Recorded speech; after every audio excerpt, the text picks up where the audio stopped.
এক ছিল এক গরিব ছেলে, নাম তার রবি। সে খুব ভালো আঁকতে পারত, কিন্তু তার নিজের কোনো তুলি ছিল না।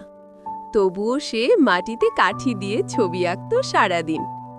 এক রাতে স্বপ্নে এক পরী এলো। সে রবির সামনে রেখে গেল এক ঝলমলে তুলি আর বলল, এই তুলি দিয়ে যা আঁকবে তা জীবন্ত হয়ে উঠবে, কিন্তু মনে রেখো, শুধু ভালো কাজের জন্য ব্যবহার করো। সকালে রবি তুলিটা হাতে নিল। সে দেয়ালে এক পাখি আঁকল, আর মুহূর্তেই পাখিটা ডানা মেলে উড়ে গেল। রবির চোখ বিস্ময়ে ভরে গেল আনন্দে। রবি তখন গ্রামে সবাইকে সাহায্য করতে লাগলো। সে গরিবের জন্য খাবার আঁকত, কৃষকের জন্য লাঙল, বাচ্চাদের জন্য খেলনা, সবই জাদুর মতো সত্যি হয়ে যেত। গ্রাম জুড়ে ছেলেটির নাম ছড়িয়ে পড়ল। এই খবর পৌঁছে গেল এক লোভী রাজার কানে। সে লোক পাঠিয়ে রবিকে ধরে নিয়ে এলো প্রাসাদে। এই জাদুর তুলি দিয়ে আমার জন্য শুধু সোনা আর হিরে আঁকো।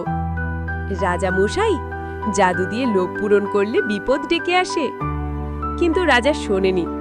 তারপর ছেলেটি কি করলো তা জানার আগে বন্ধুরা, যদি তুমি তোমার মাকে ভালোবাসো তবে লাইক করো, আর বাবাকে ভালোবাসলে সাবস্ক্রাইব করো, এবং তুমি কি খেতে ভালোবাসো তা কমেন্ট করে জানাও। সে জোর করে বলল সোনার প্রাসাদ আঁকতে। রবি বুদ্ধি করে সমুদ্রের মাঝে প্রাসাদ আঁকল। তারপর আঁকল এক বিশাল ঢেউ।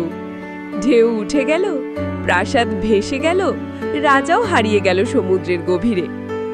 রবি আবার ফিরে গেল তার গ্রামে। সেই জাদুর তুলি দিয়ে সে আঁকত সেজু ভালোবাসা আর হাসির গল্প। গ্রামের সবাই তাকে ভালোবাসত। আমরা এই গল্প থেকে শিখতে পারি, জাদু নয়, সৎ মন আর ভালো কাজই আসল জাদু।